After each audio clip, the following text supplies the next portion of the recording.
wearing belt bags is so convenient and comfortable, but I've kind of noticed that fashion people hate belt bags.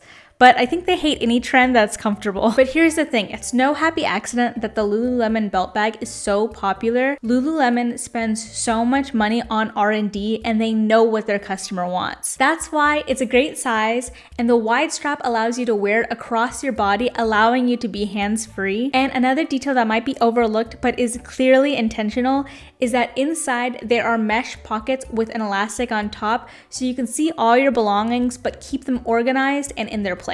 Some of the design aspects that I just mentioned are also true in the Uniqlo round crossbody bag, and that bag has been more accepted in the fashion community for some reason, but that bag does not have the mesh pockets, so when I carry that bag, I feel like it's kind of like a black hole. So as much as fashion people might look down on me for wearing a belt bag, these days I'm not so interested in being fashionable as I am with having pieces in my wardrobe that function for my lifestyle. So today I thought it'd be a fun challenge to design a belt bag that is both functional and an artistic piece. If you can't tell from my sparkling water and my inability to pick an outfit, today I am locked in. So it ended up being a couple days since I filmed the intro, so I don't think I've actually introed what I decided is going to be my artistic meets functionality bag design, and it is a jellyfish. So I started with a sketch of a jellyfish, and yesterday I made the muslin,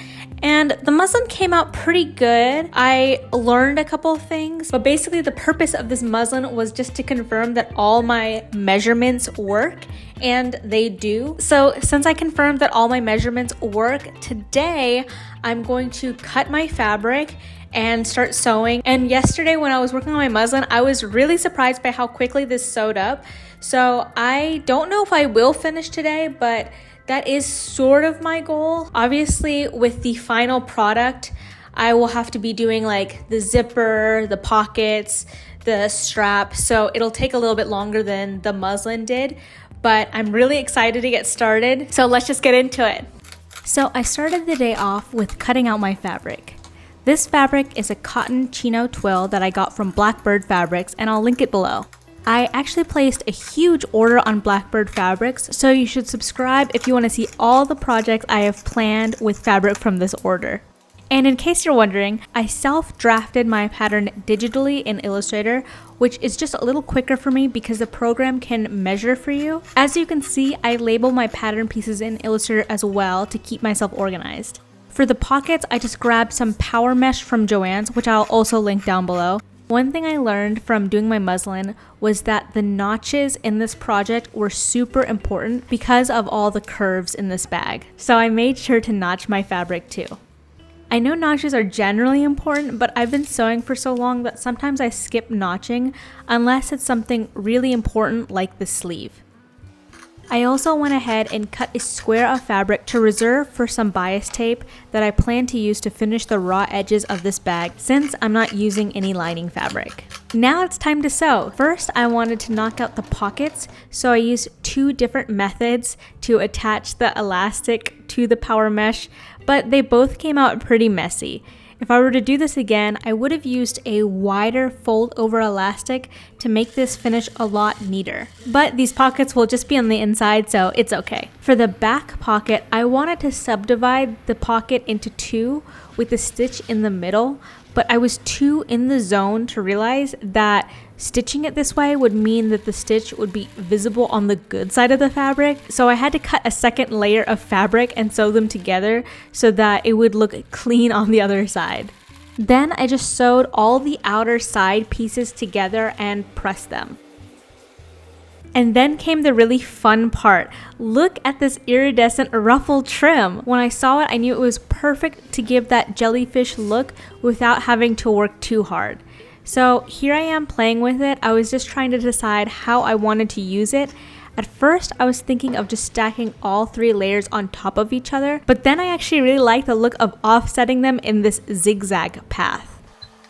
After cutting my trim, I basted all three layers together so I could attach them to my bag. Okay, it's day 2 and I still have an inability to pick an outfit, but yesterday I got a little bit scared because I'm working on this ruffle thing, and I know I'll need to cut off some of the excess from the top, but what I was noticing is that when you puncture this fabric, it kind of damages it. That's just got me a little bit scared because it makes me feel like, okay, when I get this sewn in, it better be correct the first time that I do it. So I came to that realization at the end of the day, and that gave me enough hesitancy to stop for the day, thinking that I'm going to hand baste a couple pieces before I put it all together. I don't typically hand baste things because it's just very time consuming, but I think since the fringe has to be done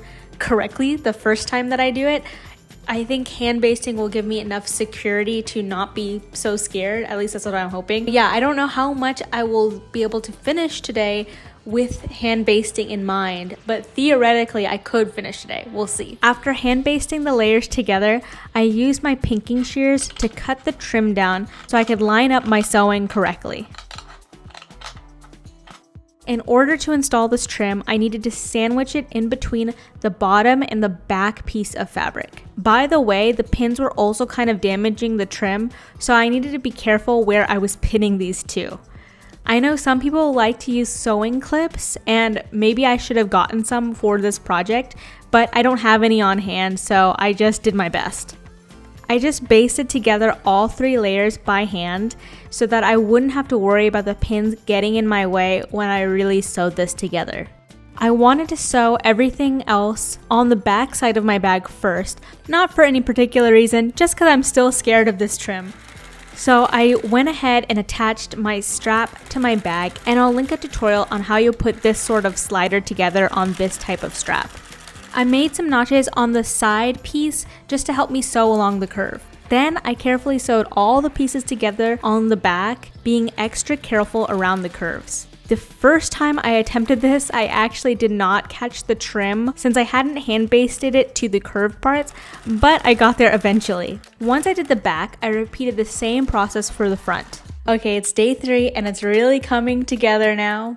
Can't you tell? Okay, so today I'm just going to finish all the raw edges with bias tape and put in the zipper, and it should be done. It should be functional. We'll see. This is not inspiring much confidence. To start off my day, I made my bias tape, and I already have a tutorial on bias tape, so check it out if you're interested. Then I trimmed all the excess fabric to prepare to install the tape. I wanted to complete the back side first because in order to complete the front side, I would need to attach the zipper first before finishing that edge.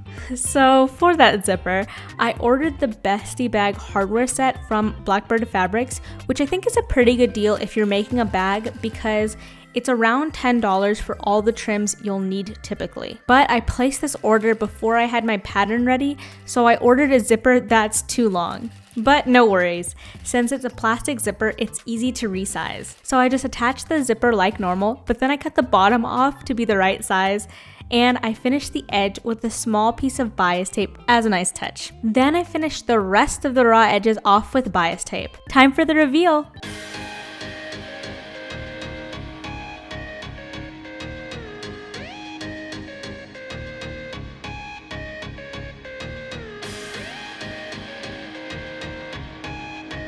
Here's the finished jellyfish bag. What do you think? The last couple steps of finishing this project were kind of frustrating because the bag is so small and because of the curves. So if I were to do this project again, I would definitely use lining to finish the inside. But overall, I think this bag came out really cute. Oh, and I added some hand tacking to the sides of the bag, and I think understitching in the inside would have helped, but that would have made it really hard to attach the bias tape to that edge. I was thinking about adding the pattern for this bag to my Etsy shop, but maybe I would make it a little bit bigger to make it more beginner friendly. Let me know in the comments what you think about that, and I'll see you in the next video. It's getting hot out here. Bye!